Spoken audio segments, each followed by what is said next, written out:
Oh, oh my God. I am very sorry to the one person out there who really cares. I've been busy with uni work. That's why I've been gone for 12 or 13 days. I have finally completed all of my coursework for my first year at uni. And for this video, I'm going to tell you how to pass that entry Avid Media Composer exam that I had to take and I've been dreading for all this time. But after studying up and making sure that I can pass it, I can finally tell you what to do. So yeah, this probably won't be valuable for you right now because you're not. If you're in the same year as me, if you're already taken the first year Avid exam, you've already passed it or you failed or or whatever. But if you failed and you're seeing this video, this is probably a godsend to you, okay? So buckle up and listen up good because I'm going to tell you how to pass that entry level Avid Media exam. Not to get you top marks, of course, but to make sure that you pass because God blimey, do I need to express how much I hate Avid Media Composer.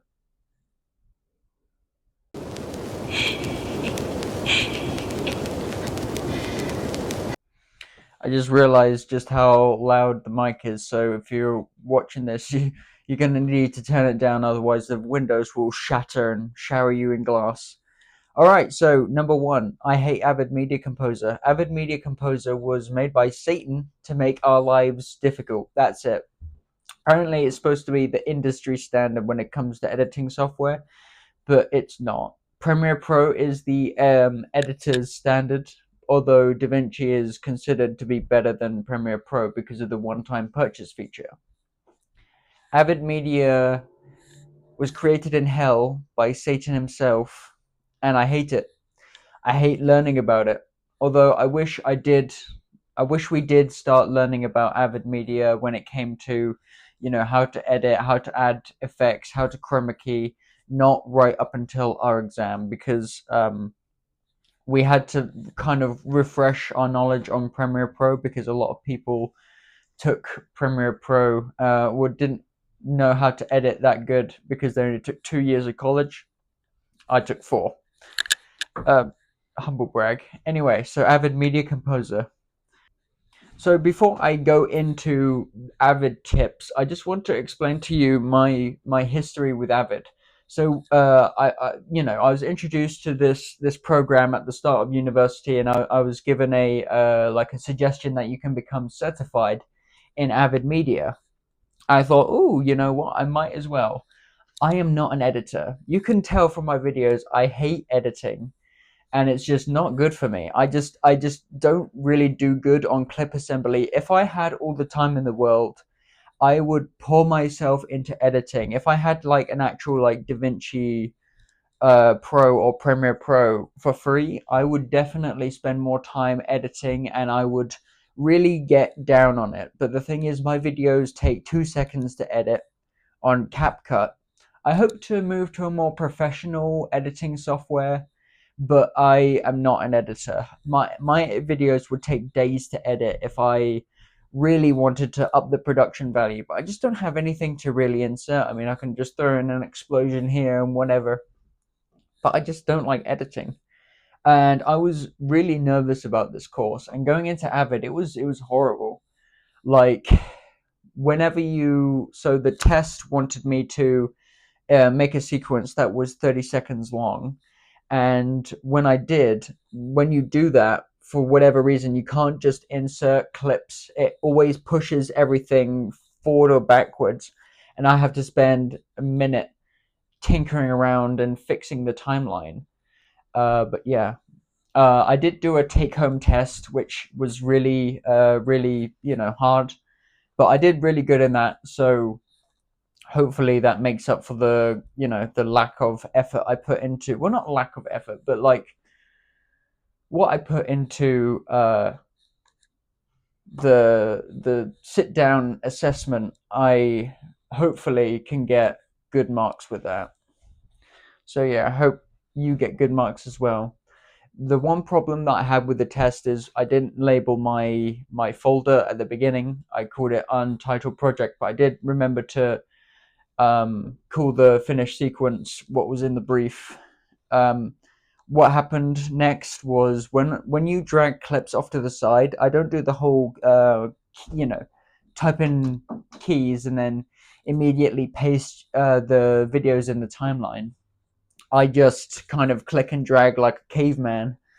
But the thing is that with that, the sequence doesn't end when the video stops. At Premiere Pro or in CapCut, the video kind of goes as long as there's clips. So if there's like dead nothing for 8 minutes, but there's a clip at the very end, then the preview needle will keep going until it gets to that clip, and then it will end when the clip stops.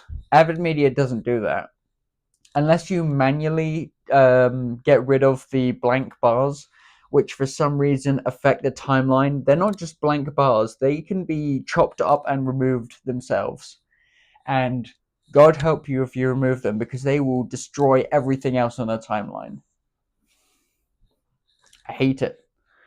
So, the brief required a video that was 30 seconds long. However, idiot me forgot to fix the timeline, and then the sequence stopped at 30 seconds exactly, but the video kept going until it reached 59 seconds.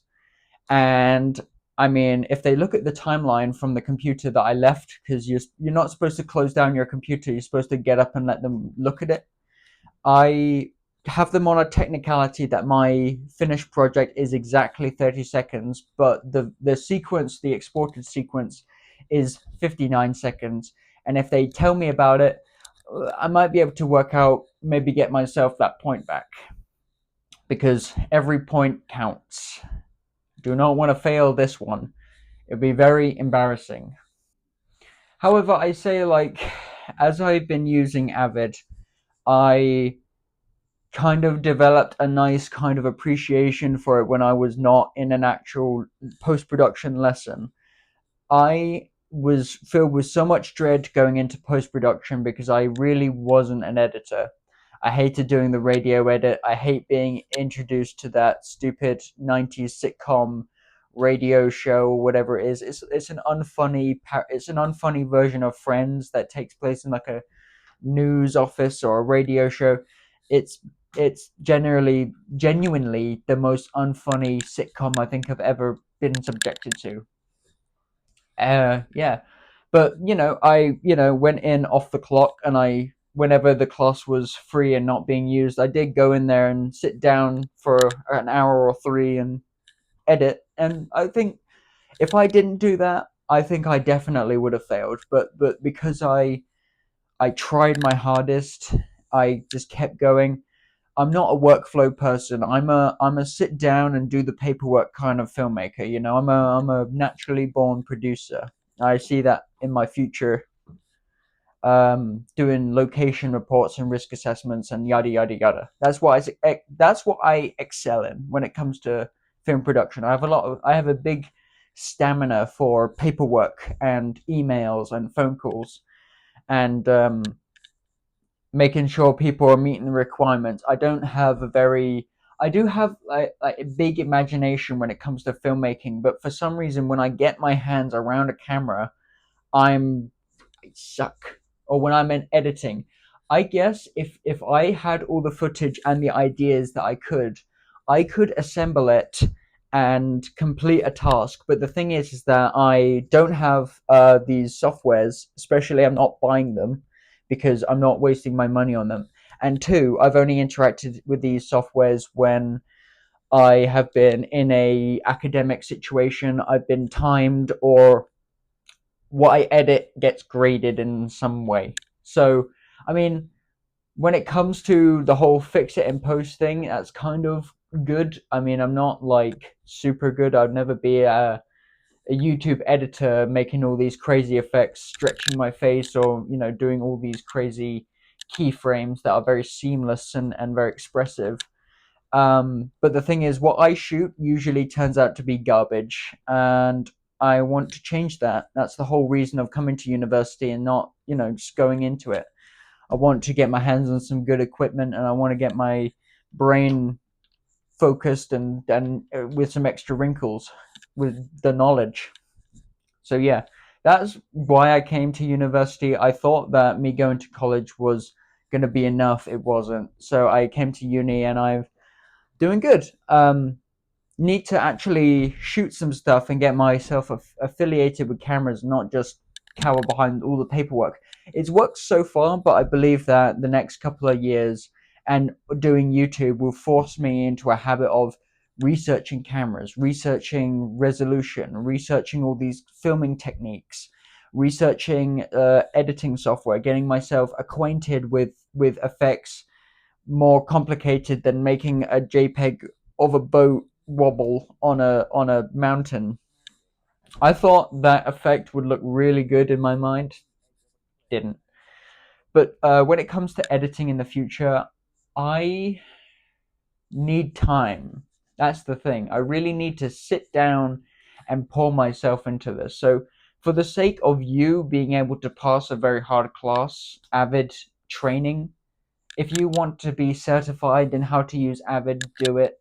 I'm not a masochist, but if you really, really, really want to be certified, this is not the video for you. This is me expressing my hatred of Avid Media.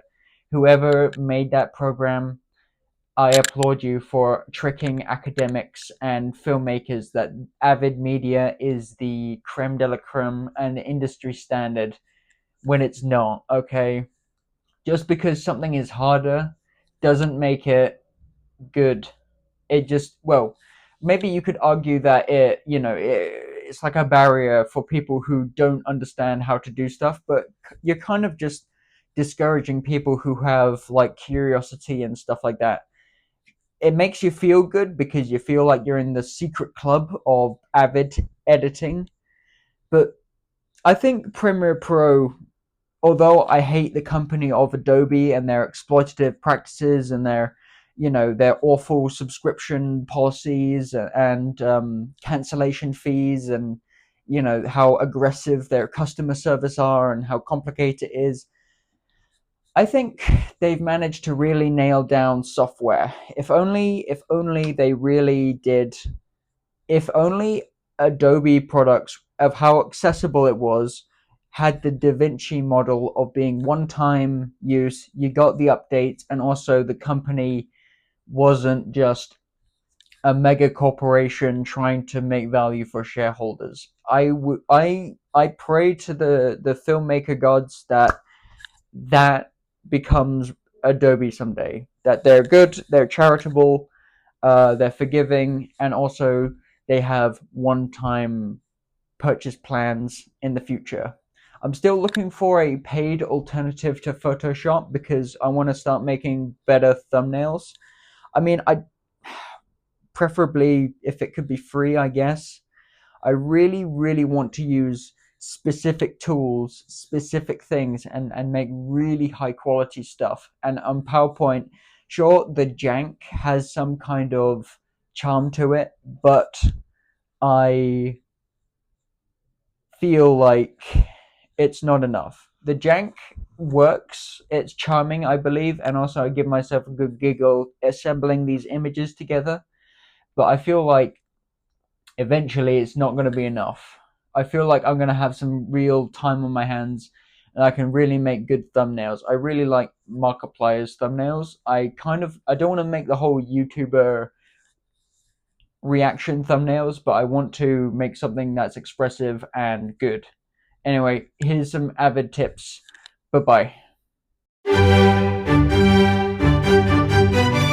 So right now I'm going to give you basically a step-by-step guide on Avid Media stuff, and I'm going to tell you how to add all this stuff and set up your projects correctly and not give you any bullshit. So first of all, what you do is you remember to create the project. When you have successfully booted into Avid, what you do is you name your project at the very header. I forgot to do that during my test. You usually call it your student ID number, and then you save it in the D drive. and then make sure you can access it real good. You create a folder, you create a name, and next you make sure you set the resolution. If the files have been recorded in 25 frames per second, you go to the 18 by 1920 option, and then you select 25 FPS. If you don't, then your footage will come out all blurry.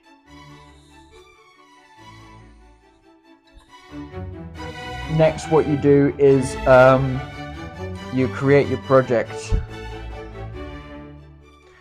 Then, alright, next step is to link your files. Go to the K drive or wherever your footage is.